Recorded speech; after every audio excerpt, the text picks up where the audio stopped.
जय सिया राम, जय हनुमान। स्वागत है आपका आपके अपने श्री राम जी के YouTube चैनल साधना मार्ग में। जैसे जैसे हम राम नाम का जाप करने लग जाते हैं, वैसे वैसे ही हमें कुछ गुप्त चीजों की प्राप्ति होती है, जिनमें से कुछ चीजें नेगेटिव होती हैं, कुछ चीजें पॉजिटिव होती हैं। लेकिन जो नेगेटिव चीजों को भी पॉजिटिव लेता है तो वह राम नाम के जाप में सफलता को प्राप्त कर लेता है। आज हम आप लोगों को इस वीडियो में बताने जा रहे हैं ऐसी 6 गुप्त चीजों के बारे में, जो कि राम नाम का जाप जब आप करेंगे तो आपको धीरे धीरे ये सारी चीजें प्राप्त होने लग जाएंगी और वो चीजें अपने आप में ही बहुत महत्वपूर्ण होंगी और उनके आने पर उनका अलग अलग आपके जीवन पर प्रभाव पड़ेगा।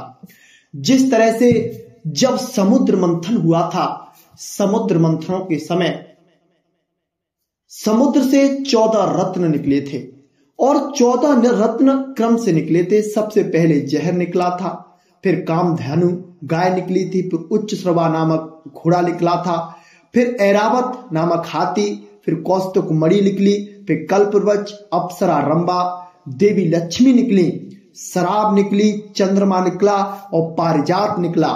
पंचजंग जो कि भगवान कृष्ण का शंख है वो निकला और फिर धन्वंतरी अमृत का कलश लेकर समुद्र से बाहर निकले। तो ये सारी चीजें क्रम से निकली। जहर के बाद हो सकता था कि कुछ और निकल सकता था, यानी कि जहर के बाद कल्पवृक्ष निकल आता, लेकिन नहीं, जहर के बाद कामधेनु निकली। ऐसा क्यों हुआ? और ऐसा ही राम नाम के जाप से आपके जीवन में होता है। सबसे पहले जो आपको चीज प्राप्त होती है वह होती है आपको जहर की प्राप्ति।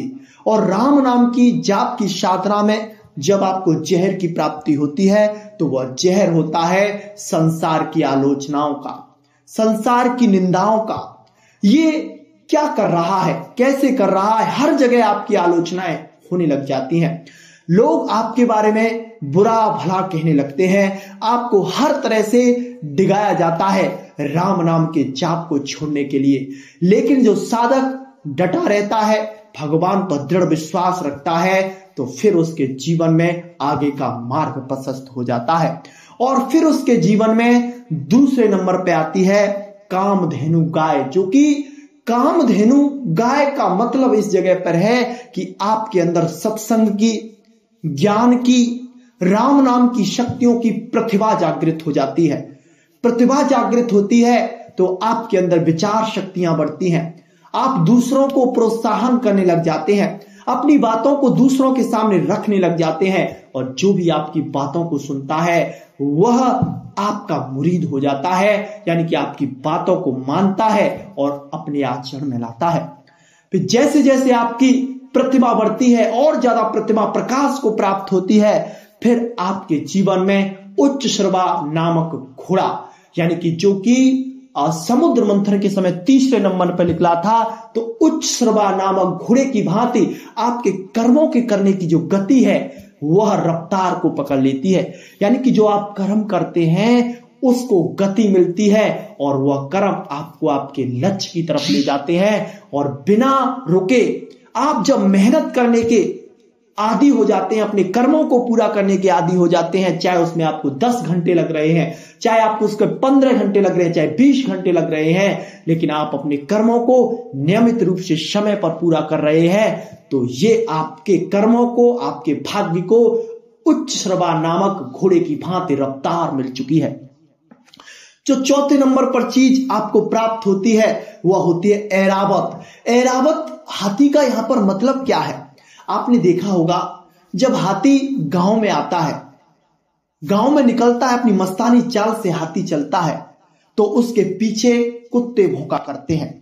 यानी कि जब आपकी कर्मों का, आपकी प्रतिभाओं का हाथ आगे की तरफ बढ़ेगा तो संसार के आलोचक आपको आपकी ऊपर कुत्ते की तरफ भौंकने लग जाएंगे, आपको बुरा भला कहेंगे, लेकिन वो आपके सामने आके नहीं कहेंगे, क्योंकि आपने देखा होगा कि हाथी के पीछे हमेशा कुत्ते भौंका करते हैं, ना कि उसके आगे, क्योंकि उन्हें पता है अगर हाथी के आगे हम भौंकना शुरू कर देंगे तो वह हाथी हमें रौंद कर आगे निकल जाएगा।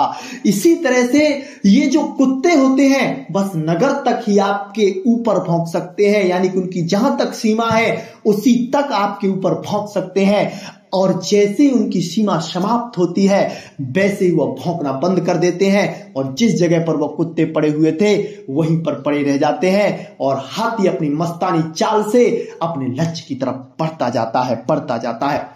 जब आपके अंदर ये प्रतिमाएं जागृत हो जाती हैं, ऐरावत हाथी के सारे लक्षण आ जाते हैं, तो उसके बाद आपके अंदर कौस्तुक मणि, जो कि 5वें नंबर पर समुद्र मंथन से रत्न निकला था, कौस्तुक मणि, यानी कि जहां पर आप जाते हैं, जहां पर आप बोलते हैं, लोगों की सराहना करते हैं या फिर लोगों को जो उपदेश करते हैं, तो वो उपदेश आपके उनके जीवन को बदल देते हैं। तो फिर वही लोग आपको अपने सिर का मुकुट बना लेते हैं, और आपकी प्रतिभा से, आपके कर्म से वह आपको पूजने लग जाते हैं, और आपको वह पद, वह प्रतिष्ठा, वह सम्मान और वह मुकुट आपको कौस्तुक मणि के भांति प्राप्त हो जाता है। ये आपको 5वीं चीज प्राप्त होती है। और 6वीं चीज आपको प्राप्त होती है कल्प वृक्ष, जो कि समुद्र मंथन से निकला हुआ था कल्प वृक्ष। फिर आपके ज्ञान से, आपकी प्रतिभा से, आपकी विद्या से, आपकी साधना से आपकी सारी कामनाएं पूरी होने लग जाती हैं। जिस चीज का आप संकल्प कर लेते हैं वह चीज आपको प्राप्त हो जाती है। जिस चीज के बारे में आप सोच लेते हैं वो सारी चीजों के संसाधन आपके सामने जुटने लग जाते हैं, अपने आप सारे कार्य होने लग जाते हैं। और जो 7वीं चीज आपको प्राप्त होती है, इसके बाद जब आपका यश बढ़ता है, वर्चस्व बढ़ता है, आप पर धन का आगमन हो जाता है, आपकी बातें लोग मानने लग जाते हैं, तो फिर अप्सरा नामक रंभा, जो कि 7वें नंबर की रत्न है, जो चीज है।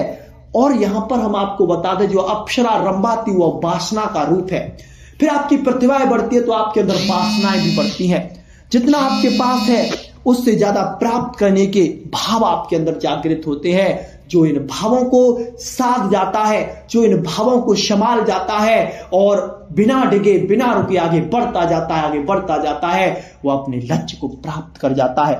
ये हमने आपको 7 रत्न बता दिए जो कि राम नाम के जाप के द्वारा आपको प्राप्त होते हैं। 7 रत्न और हैं, क्योंकि समुद्र मंथन से टोटल 14 रत्न प्राप्त हुए थे। आगे वाली वीडियो में हम उनके बारे में भी आपको बताएंगे। आज के लिए बस इतना ही। जय श्री राम, जय जय हनुमान।